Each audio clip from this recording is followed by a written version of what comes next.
pour apprendre le chinois, il faut naître en Chine et grandir et avoir l'oreille qui sera stimulée par le mandarin. Merci beaucoup. Question, madame, allez-y. Oui, bonjour, je suis Catherine Balazzo, je suis consultante et je travaille beaucoup avec des outils comportementaux dans lesquels on parle de d'inné et d'acquis. Aujourd'hui, qu'est-ce qu'on sait sur l'inné? Bien, c'est une... Oui, 6 mois, on prend ou... Je crois que vous devriez téléphoner à la maison pour dire que ce soir vous rentrez tard. On va rester là. Non, mais pour rebondir, en fait, en fonction de votre question, l'inné et l'acquis, je crois que, et pour faire écho à la présentation qui a été faite, on a bien vu que même pour deux jumeaux qui vont donc partager le même patrimoine génétique, il s'agit même du même œuf qui s'est coupé en deux. Donc on est là dans l'équité au niveau du patrimoine génétique. On s'aperçoit que ensuite, en fonction l'évolution de ce cerveau à l'interface avec l'environnement, eh bien, ces circuits-là vont évoluer de façon différente.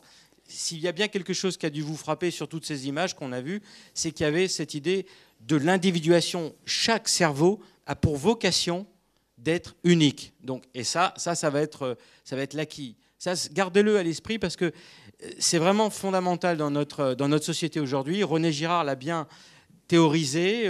L'émergence de la violence dans nos sociétés est liée au fait que les individus se ressemblent. Donc, notre motivation dans la vie, d'avancer dans l'âge, c'est d'être des individus uniques. C'est ce qu'on appelle l'individuation.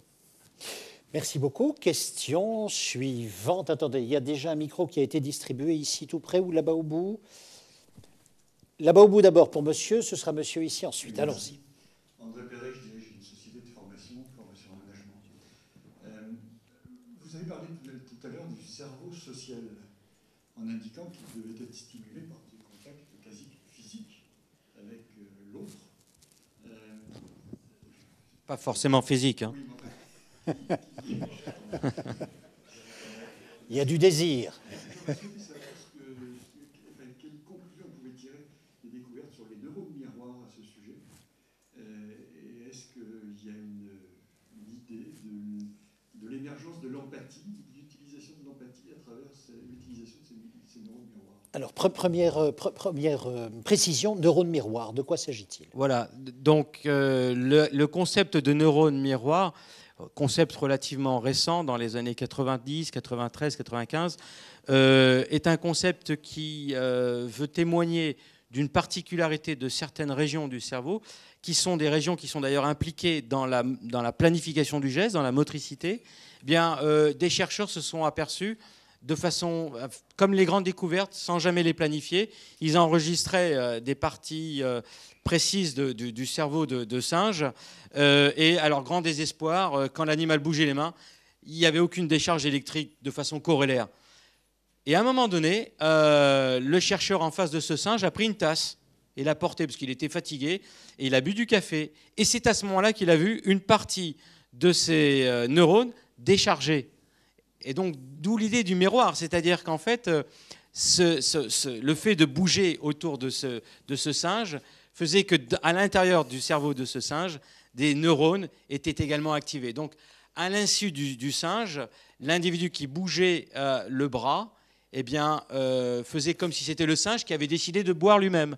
Donc, vous voyez que là, on a la possibilité de faire une lecture du mental de l'individu, puisque grâce à cela, je peux savoir que si vous allez prendre une bouteille d'eau, je sais que je la vis moi-même, cette performance-là, et donc en fait, je vais en inférer l'idée que vous avez probablement soif, et donc avoir une empathie, puisque je vis avec vous ce que vous êtes en train de vivre dans votre état interne. Donc c'est ça les neurones miroirs, d'où l'idée que ça soit le substrat de la compassion, de l'empathie.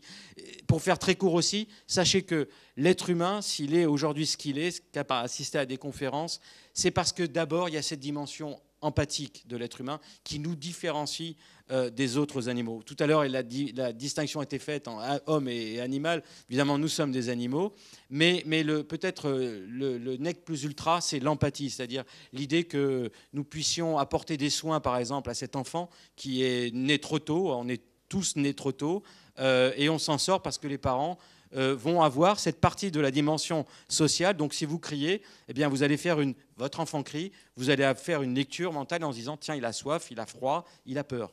Donc vous voyez que ça va très loin, cette idée d'empathie, évidemment. Oui, je crois que ce que vous dites, je pense, est très très important. Il y a deux choses. Ça veut dire que nous sommes tous reliés et en connexion, qu'on le veuille ou non, que ça nous plaise ou non, de manière agréable ou peut-être parfois désagréable, mais on est tous liés. Nous le sommes tous dans la même salle, puisque vous êtes en train de respirer quelques molécules qui ont pénétré le corps de monsieur, quelques molécules d'oxygène qui l'ont pénétré tout à l'heure et qui l'a expulsé. Par ailleurs, l'empathie est un mot qui est maintenant très très couramment usité, à la fois dans certaines religions, à la fois aussi dans certains, je dirais, dans le langage courant, en communication, mais il est un petit peu galvaudé parfois. La véritable empathie, elle réside surtout au niveau de l'intention. C'est-à-dire que si je vais, avec une petite intention sournoise, m'occuper de vous parce qu'il le faut, c'est mon job, ceci, etc., je vais être proche de vous, apparemment proche, mais la véritable empathie, c'est véritablement un don de soi et une projection de soi, vouloir aimer l'autre et l'aider. Donc je pense que ça, c'est un degré supérieur d'empathie. Je ne sais pas si on a pu faire la différence au niveau, je dirais, des cellules miroirs de ce qui se passe dans, je ne dirais pas la fausse et la véritable, mais la véritable est réellement au niveau de l'intention et c'est très important à tous les niveaux. Question, monsieur, je vous en prie. Je suis Gérard Bertre, je suis consultant. J'aurais aimé poser cette question. Tout à l'heure, sur un de vos transparents, j'ai vu le nom de Stanislas Dehaene. Et j'aurais voulu savoir si les évolutions qu'on voit aujourd'hui dans les neurosciences vont un jour nous permettre d'améliorer l'enseignement de la lecture et particulièrement d'en finir avec les guerres de religion entre le global et le syllabique. Moi je peux juste vous reporter le genre de discussion à ce sujet que j'ai pu avoir avec Stanislas. En fait, il est désespéré du manque d'écoute qu'il y a au niveau des ministères qui décident des programmes, de ce qui se passe dans le monde des neurosciences. Et il est clair qu'il y aurait beaucoup à gagner à rapprocher les deux mondes. Peut-être si je peux rebondir aussi sur où va-t-on aujourd'hui en matière de sciences de l'éducation. Évidemment, les freins sont très puissants, sont des freins idéologiques. Il faut savoir que bien souvent, en matière de sciences de l'éducation, on est sur l'héritage post-68. Et donc, on a par exemple l'école des pédopsychiatres qui nous disent que c'est ce qu'on appelle le constructivisme, porté par Piaget, Dolto, l'idée que le cerveau puisse passer par des stades. Vous voyez, c'est très fort puisque ça dicte les programmes scolaires. Quand vous avez 6 ans, en cours préparatoire, vous devez apprendre la lecture. Quand vous allez apprendre l'addition, la soustraction. Vous voyez, tout ça, c'est dicté par cette idée de constructivisme. L'idée que le cerveau grandisse par paliers. Et si vous avez raté la marche, à un âge précis, tout est foutu. En fait, on s'aperçoit aujourd'hui, grâce à l'imagerie notamment, que ce cerveau, comme je l'ai dit tout à l'heure, il est extrêmement malléable, il est extrêmement plastique, et que chaque individu a justement sa vitesse de croissance qui diffère d'un individu à l'autre, et que chacun va probablement, à un moment donné, décider que c'est le moment opportun pour apprendre la lecture, mais peut-être qu'il y a un apprentissage moteur à faire avant, etc. Donc, il est temps que quand même les neurosciences qui ont acquis maintenant un certain nombre de savoirs puissent transmettre cette information au domaine des sciences de l'éducation, mais pas uniquement, à la société en général. Parce qu'on a atteint un certain nombre de connaissances qui font qu'il est urgent maintenant d'en prendre connaissance par rapport aux sciences de l'éducation, par rapport à ce que j'ai dit, les sciences de l'information tout à l'heure, et d'autres champs qui concernent la société. Question, monsieur, je vous en prie. Parlez bien dans le micro, parlez bien. Oui, bonsoir. Régis Sartre, tout près. Oui.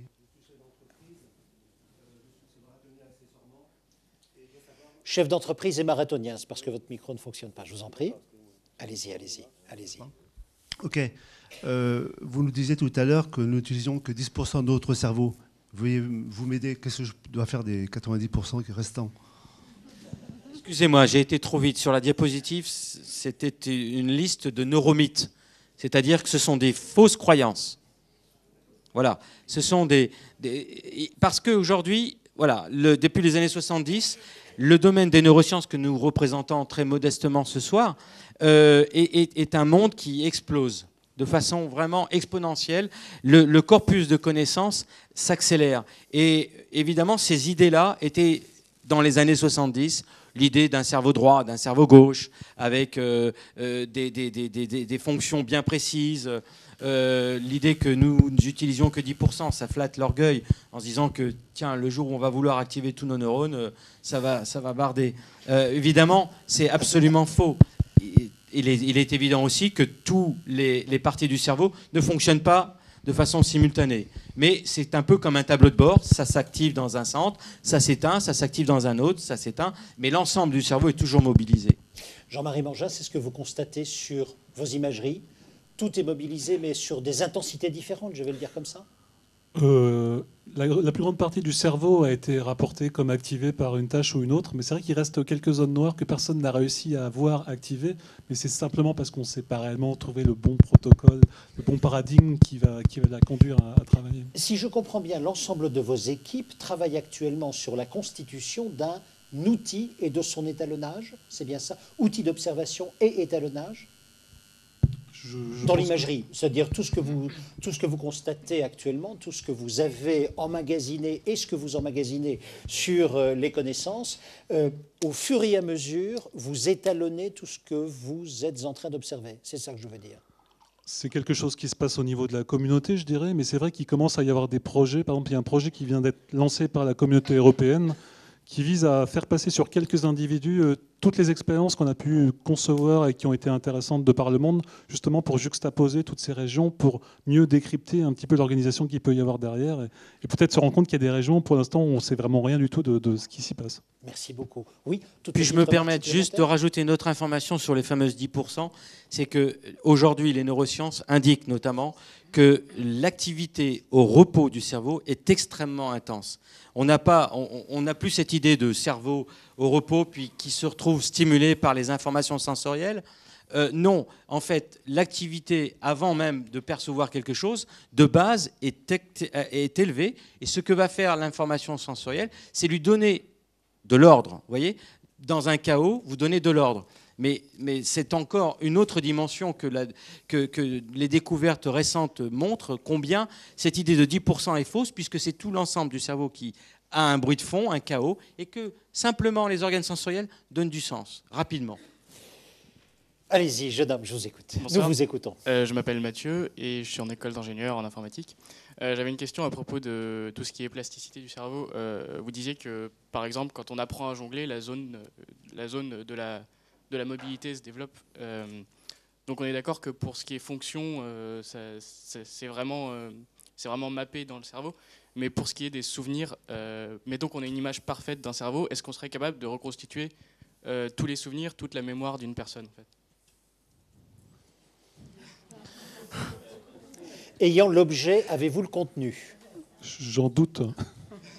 Et est-ce qu'on pourrait avoir toutes les pensées de la personne aussi, puisque vous parlez de souvenirs. Je crois que c'est la grande énigme là. D'où vient la pensée? Quelle est la place du psyché par rapport à la matière? Et du coup, je ne sais pas si certains d'entre vous ont entendu parler presque une nouvelle église qui est peut-être née en Californie.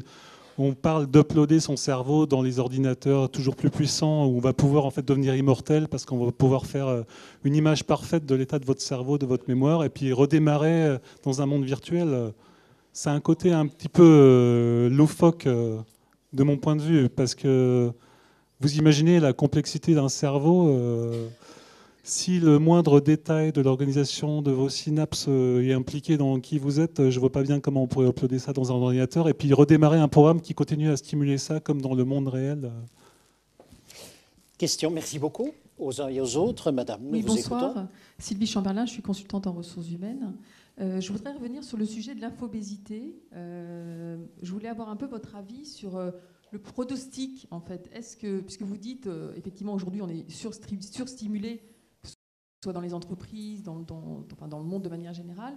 Et en même temps, vous dites que le cerveau est malléable. Donc ma question, c'est est-ce que finalement, l'individu et l'être humain va réussir à s'adapter? Ou est-ce que vous pensez qu'il y a une limite à cette surinformation qui entraîne d'ailleurs certainement burn-out et donc, quelle est votre recommandation par rapport à ce sujet-là? Et deuxième question, est-ce que vous ne pensez pas aujourd'hui que la nouvelle génération qui arrive, notamment je pense aux enfants, qui ont développé des capacités, notamment via les jeux vidéo, à être multi-cibles, à pas avoir certainement, je suis sûre qu'il ferait les tests, il serait encore bien meilleur que nous. Est-ce que vous pensez que cette génération-là, en fait, a plus de chances de s'adapter à ce monde, justement, d'infobésité et de surconsommation d'images et de stimuli? Alors, loin de moi de vouloir condamner les progrès technologiques. Au contraire, vous avez raison, on peut utiliser ces médias pour entraîner le cerveau. Nous le faisons en représentant des mondes virtuels, des réalités virtuelles à des sujets, et on s'aperçoit que les temps de réaction, par exemple, peuvent être améliorés. Vous avez raison, les enfants peuvent développer certaines fonctions. Donc ça, c'est le côté positif des choses. Le côté négatif, c'est que quand je parle d'un cerveau bombardé d'informations, c'est le cerveau qui va donc chuter, baisser dans le mode automatique. Vous voyez, c'est le cerveau qui croit qu'il sait et qui en fait qui ne sait pas, qu'il a compris. Vous voyez, mais en même temps, vous avez raison, on voit poindre des modifications de fait de l'utilisation de ces outils. Quand on regarde la mémoire de travail, eh bien, le fait d'avoir inventé l'écriture, notre mémoire de travail par rapport au singe, qui est notre cousin très proche, lui, il n'a pas encore inventé l'écriture, il a une mémoire de travail 3 fois plus grande que la nôtre. Donc, vous voyez, ce que je voulais simplement dire, c'est qu'il y a des redistributions, comme on l'a vu également avec l'exposé tout à l'heure, il y a des redistributions qui se font. Le cerveau, c'est vraiment un couteau suisse, donc ça dépend quel lame vous allez sortir, quel instrument vous allez sortir pour l'utiliser. Mais attention danger, si il y en a un que vous n'allez plus sortir, il va rouiller et vous n'allez plus jamais pouvoir l'utiliser. Je prends par exemple donc cet exemple de mémoire, de travail qui est en train de s'effacer. Puisque nos téléphones portables sont capables de mémoriser les numéros, c'est vrai que ce n'est pas la peine de s'embarrasser. La mémoire avec 10 chiffres, c'est stupide. En même temps, on devrait utiliser les octets libérés pour apprendre des poèmes, qui donne un sens à l'humanité, qui donne un aspect très concret à ce qu'est l'être humain, parce que dans un poème, vous avez toute une dimension poétique, évidemment, de dimension de l'imaginaire, de dimension de ce qu'est l'homme, etc. Donc c'est ça qu'il faudrait surtout prendre conscience, acter, sur le fait que nos outils vont être des supports pour contenir de l'information, mais qui n'a pas de sens. Par contre, nous devons toujours garder cette capacité que l'on a de prendre de l'information avec du sens. C'est ça ma portée que je voulais dire tout à l'heure. Oui, vous parlez de finalité en fait, vous parlez d'intention, vous parlez d'un axe d'existence. Il y a eu des études américaines sur les petits-enfants. Vous savez que souvent la télévision sert de babysitter. Et il a été montré quand même que les petits-enfants qui très tôt ont des stimuli qu'ils ne comprennent pas, des stimuli sonores, visuels d'une télé qui est là, ils voient des sons, des lumières qu'ils ne comprennent pas. Ce sont des enfants ensuite qui ont des troubles du comportement, des troubles de la concentration surtout, et qui sont relativement instables, y compris aussi, on va un petit peu plus loin maintenant, affectivement. Donc c'est quand même, je pense, très intéressant de savoir, je crois que il y a des stimulations que l'on comprend, que l'on va intégrer certainement, qui vont avoir un sens, une utilité, et puis d'autres qui nous débordent. C'est un petit peu comme dans l'entraînement, où on est capable de surcompenser quelque chose, où on n'est pas capable de le surcompenser, en fait. Voilà. Donc je pense qu'il faut faire attention à, ne pas se laisser déborder, pouvoir avoir la capacité à assimiler ces informations, et enfin surtout qu'elles soient très très utiles. Je suis très heureux de vous avoir entendu parce que je ne connais pas mon numéro de sécurité sociale ni mon numéro de compte en banque. Je ne veux pas le retenir. J'ai toujours eu l'impression, peut-être à tort, je ne sais pas, que ça me pollue, que ça m'encombre l'esprit, que ça me pollue. Par contre, j'essaie au maximum de retenir des belles phrases, des choses qui m'ont ému. Je suis très heureux ce soir de ça. Merci beaucoup pour votre témoignage, Bernard Faure. Votre question, monsieur, présentez-vous. Oui. Pierre Feignet, donc je suis consultant informatique. Moi, j'ai une question par rapport à ce qu'on appelle la méditation. Alors, c'est un mot qui est assez générique. On parle de technologie, on parle de moyens, on parle de médias, on parle de suractivité du cerveau. Je rejoins ce que vous dites, le cerveau pas dans la réflexion, le cerveau qui engrange d'une manière presque passive beaucoup d'informations. Est-ce qu'on a une idée mesurable de l'apport de la méditation dans l'activité du cerveau? Pour vous, qu'est-ce que c'est que la méditation? On parlait des moines tibétains. Est-ce qu'on On mesure quelque chose. Est-ce qu'il y a une gymnastique là-dedans? C'est un grand mot, méditation. Le mot méditer, nous, on le prend comme concentrer, se concentrer sur quelque chose. En fait, c'est pas du tout ça. Bon, il y a eu des recherches médicales, je pense. On s'est aperçu que lorsque les gens méditaient, mais c'est peut-être la conséquence de cet état, il y avait, je crois, des ondes θ qui étaient... que l'on produisait souvent lorsqu'on était dans des états d'apaisement nerveux. Je crois que la méditation a pour objet d'apaiser l'esprit, d'arrêter un petit peu le trouble des pensées pour retrouver un état de paix profonde. Mais cet état de paix a pour but d'essayer de vous faire percevoir la nature fondamentale de votre esprit, qui n'est pas l'esprit discursif, qui n'a rien à voir avec, bien sûr, je dirais, l'esprit au sens où on l'entend, qui est issu, je dirais, du cerveau, mais au sens beaucoup plus spirituel. Alors après, c'est utilisé.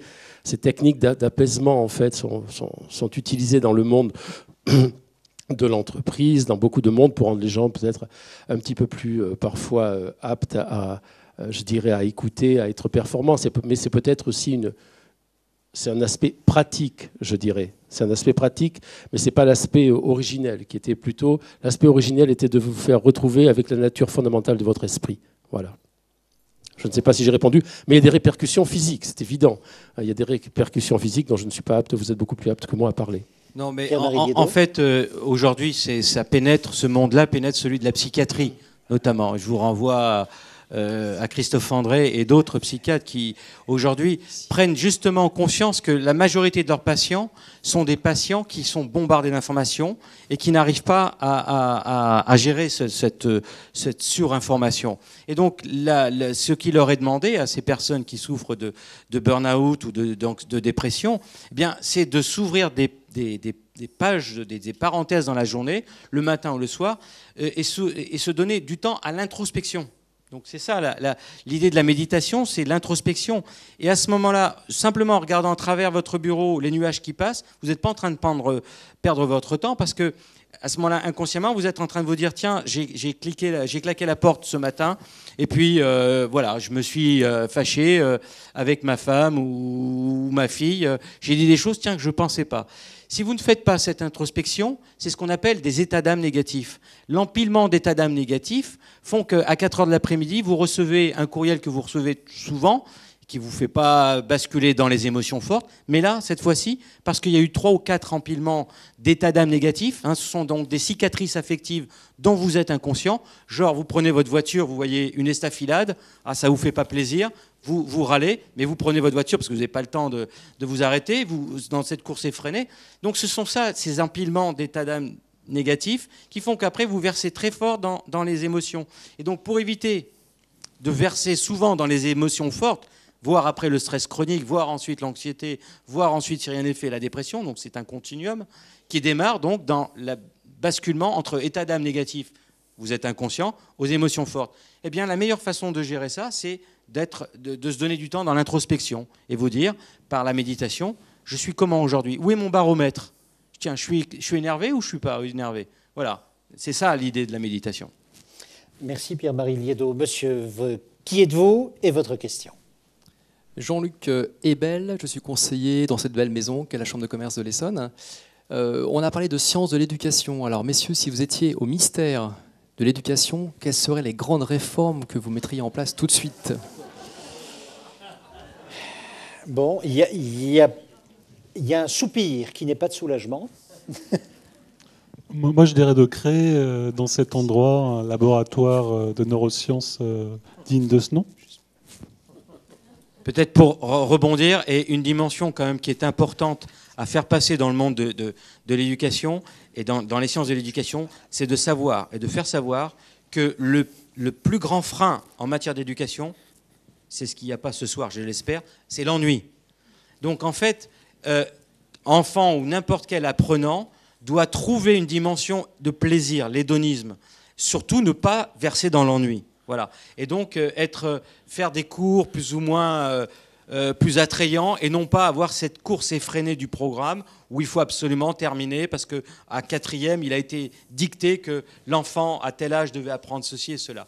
Le plus grand frein est l'ennui et le jour où on pourra faire sauter ce verrou, ça ira beaucoup mieux pour nos enfants. Moi, mon souhait à ce moment-là serait d'arrêter de comparer aussi un petit peu et de demander aux gens, non pas d'être meilleurs que les autres, mais de donner le meilleur d'eux-mêmes. Ce qui est fondamentalement différent dans les intentions. Parce que lorsque vous demandez à des gens d'être meilleurs que les autres, vous allez mettre en jeu des intentions, des stratégies qui ne sont pas toujours, je dirais, honorables. Demandez simplement aux gens de donner le meilleur d'eux-mêmes. C'est ce que l'on demandait il y a quelques années. Merci beaucoup. Votre question, qui êtes-vous?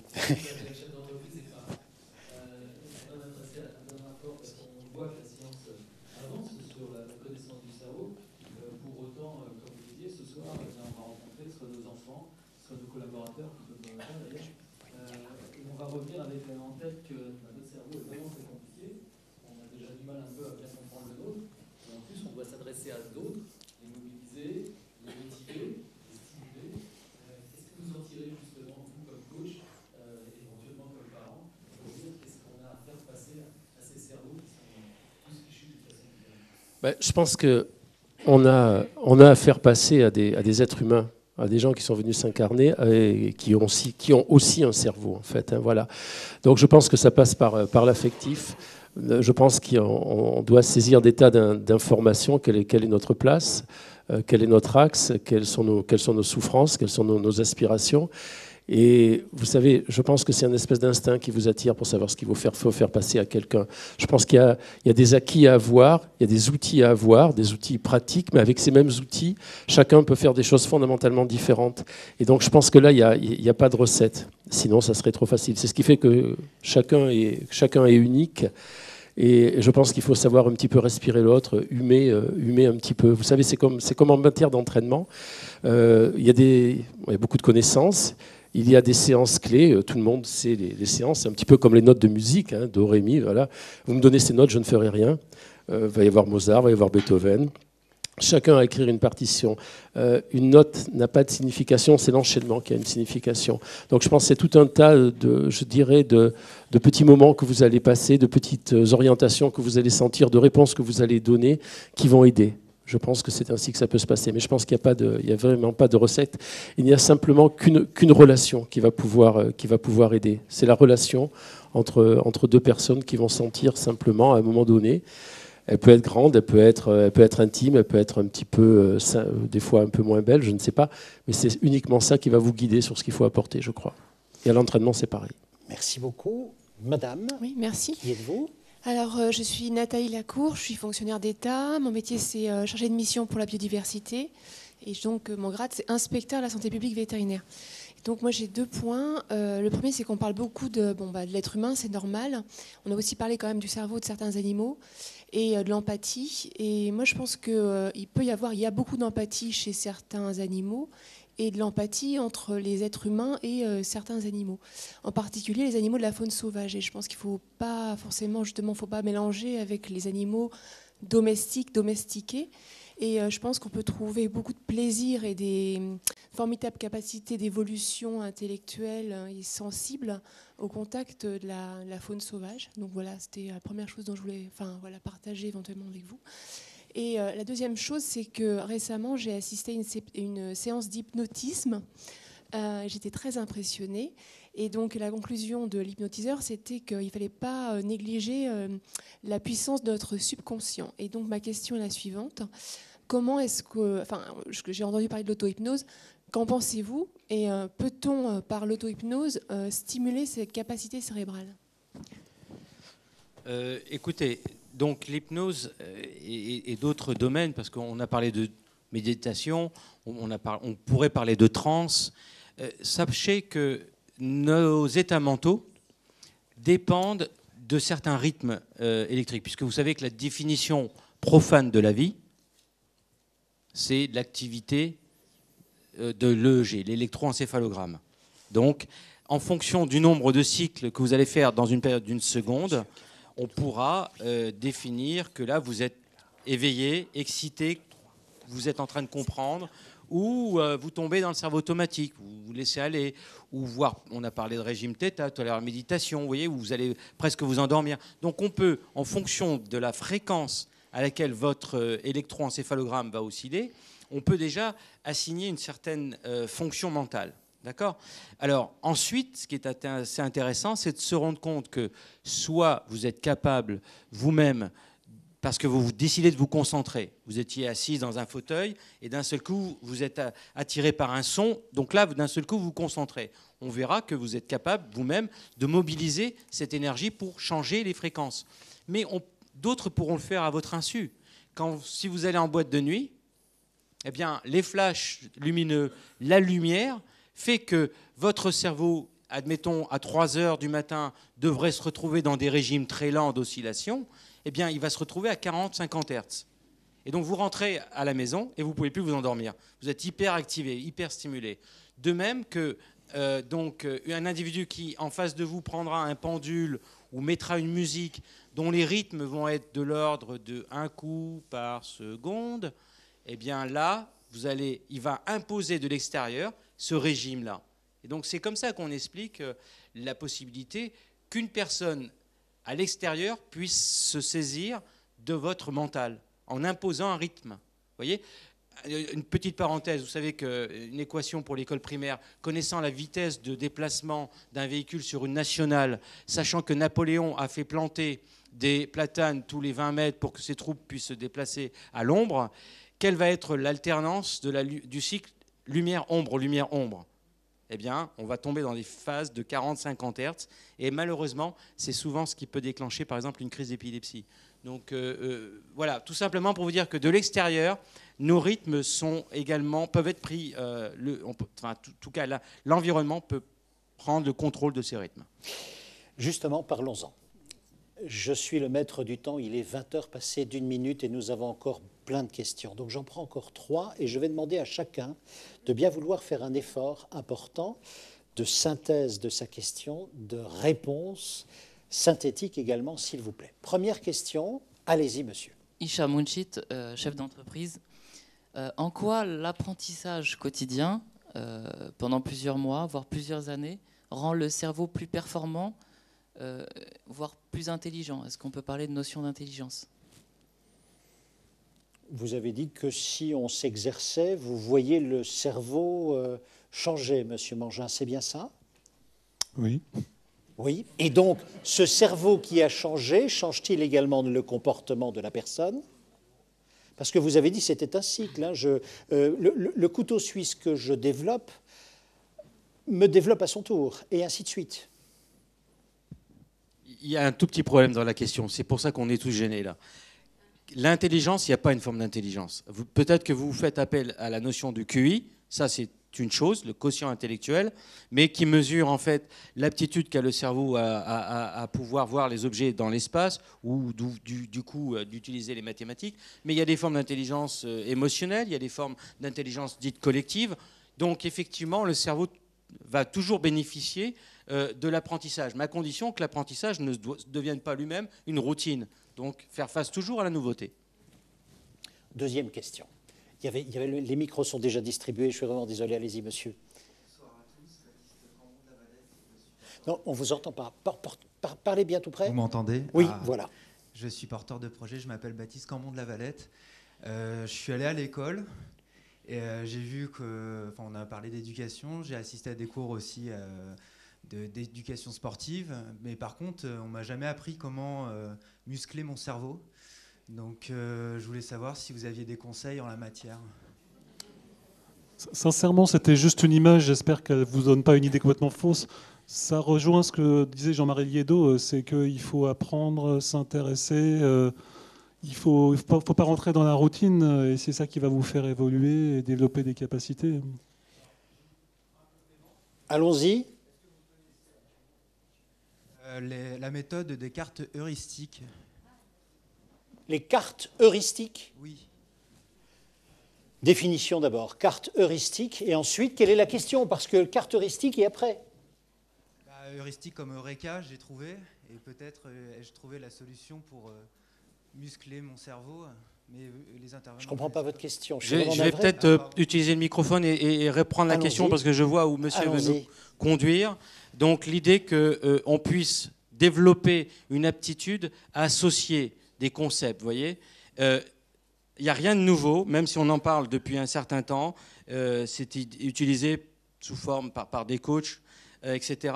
C'est très bien, sauf que finalement, si vous regardez un peu le passé, vous verrez que Cicéron avait développé une méthode pour améliorer sa mémoire, qu'on a appelée la méthode des lieux. C'était la même chose, c'est-à-dire que M. Cicéron, quand il voulait faire un discours fleuve de 3 heures sur la République, l'Agora, etc., il apprenait son texte en marchant. Et il allait mémoriser la colonne, la fontaine, le tel chapitre, etc., etc. Et donc ensuite, lorsqu'il devait donner son discours fleuve, il se remémorait, non pas le texte, mais l'endroit par lequel il est passé. Donc c'est ça, c'est la possibilité de faire des associations. Et évidemment, plus vous allez vous entraîner à ça, et meilleur vous serez. Quand je vous ai parlé de mémoire à court terme, sachez que dans votre mémoire, vous pouvez, si je vous donne plein de noms comme ça, vous allez en retenir que 7, plus ou moins 2. Sauf que ensuite, avec l'entraînement, vous allez associer. Et si je vous dis par exemple pomme, herbe, manoir, eh bien je vous en donne 20, il n'y en a que 7. Mais par contre, pomme, herbe, manoir, c'est peut-être Normandie. Ce concept Normandie, vous voyez. Et donc, au lieu d'en avoir 7, ce sont comme des poupées gigognes. Vous ouvrez une boîte et vous en allez avoir encore 7 items. Donc, c'est ça, les méthodes heuristiques, c'est ça la mémoire des lieux de Cicéron, etc. Merci beaucoup d'avoir compris la question et d'avoir fait la réponse. Et dernière question, nous vous en prions. Oui. Oui, Bruno Malcan, directeur de la CCI. Une question très, très courte. Je voudrais faire la relation entre complexité et notre cerveau. Est-ce que c'est la complexité de notre environnement qui devient de plus en plus, qui est croissante, ou est-ce que c'est l'homme qui se pose de plus en plus de questions? Ah, alors là. Je vais le dire autrement, est-ce qu'on se pose plus de questions qu'avant? La philosophie semble dire que non. Les sciences semblent dire que non. Allons-y, Bernard Faure. Non, je pense que l'homme de tout temps s'est posé des questions depuis qu'il a commencé à peindre sur les parois des grottes de Lascaux. Je pense qu'on n'a pas l'exclusivité, parce que notre monde est plus complexe, de se poser des questions. On se pose certainement beaucoup plus de questions, mais les questions fondamentales, je ne sais pas. Je pense qu'elles sont de tout temps, donc tout dépend du type de question, mais c'est vrai que c'est exactement comme les informations. Il y a de plus en plus d'informations, donc certainement de plus en plus de problèmes, de troubles et de hiérarchie des informations et des questions aussi, je pense. Et étant donné votre expérience, ce soir, qu'auriez-vous comme conseil à donner à tous ceux qui sont venus vous écouter, s'agissant de, je vais le dire clairement, de leur santé mentale, de leur santé, de leur hygiène personnelle? D'aller tous les jours se transporter avec leur corps véhicule pendant 20 minutes, 30 minutes, gentiment, à leur rythme, modéré. Étude suédoise sur 1500 personnes pendant 30 ans, les gens qui 2 fois par semaine, c'est très peu, 2 fois par semaine, font 30 minutes de marche active, donc l'effort pas intense, mais modéré, ont 60% de risque en moins d'avoir la maladie d'Alzheimer, par exemple. Ce qui est énorme. Et avant, je pense qu'il y a des tas de raisons peut-être pour l'avoir, on essaie de comprendre, mais je pense que dans les générations passées, marchaient tous les jours avec leur corps. Depuis des milliers d'années, l'homme a toujours marché, s'est toujours transporté, et depuis le début du XXe siècle, cela s'est estompé, et depuis 3 générations, c'est catastrophique. Donc je pense qu'il faut retrouver, non pas par le sport, oubliez surtout le sport, je vous en supplie, on a le droit de faire le sport du désport quand on fait le sport du transport. Bougez simplement, vivez naturellement, mais ne restez pas inactif.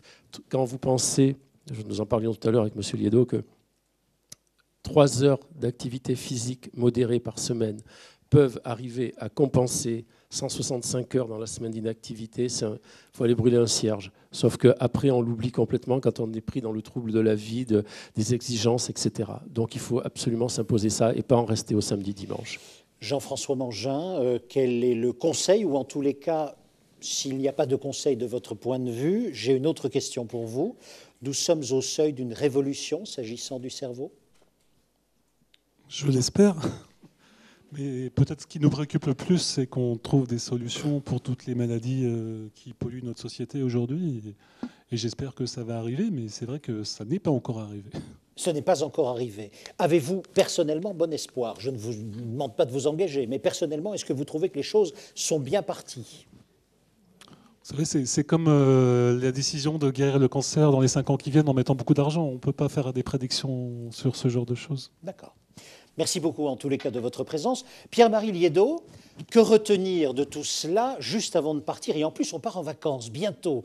Donc ça veut dire quoi pour notre cerveau? Je suis très gêné, tout le monde est assis alors qu'on nous dit qu'il faut marcher, donc restez pas trop longtemps assis. Mais je crois qu'il faut garder de l'espoir, et c'est pas de la démagogie.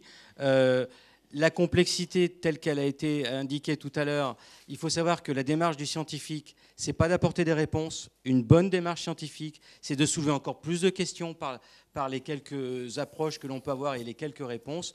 À chaque fois, quand on avance, on soulève beaucoup plus de questions. Il faut l'accepter. Sinon, c'est la grande différence entre les religions et la science. On est obligé d'avancer nous-mêmes par une démarche bien précise qui soulève beaucoup plus de questions. Mais ce n'est pas l'accumulation des questions qui devrait nous faire peur. C'est justement de s'apercevoir combien cet organe, il peut se reconfigurer, combien il est justement en attente de ces quelques règles finalement d'hygiène de bon sens, comme nous disions tout à l'heure. Les 5 conditions que j'ai citées, finalement, j'ai passé pas mal de ma carrière scientifique à les découvrir, mais je ne fais que revisiter le passé et qu'on avait probablement oublié. Donc voilà, gardons les pieds sur terre et sachons marcher avec. Et on peut les applaudir tous les 3, bien sûr.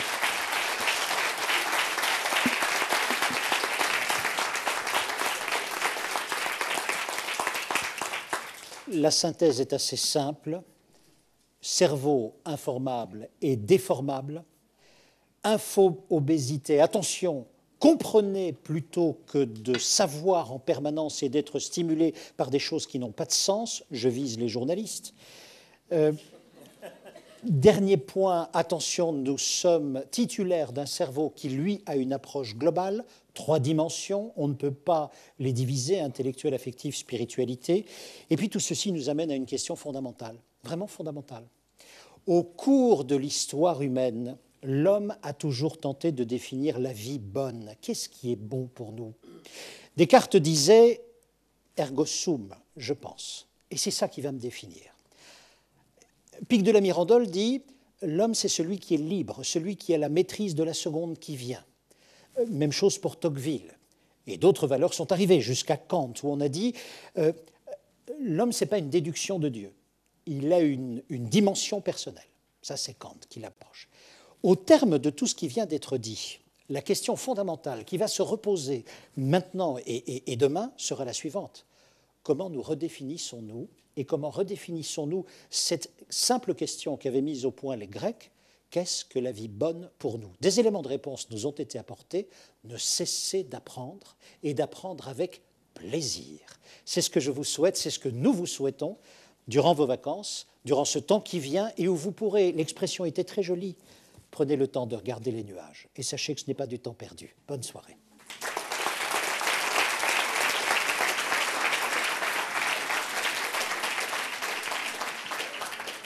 Le livre d'or et les interviews plus un cocktail qui vous est servi. Merci beaucoup.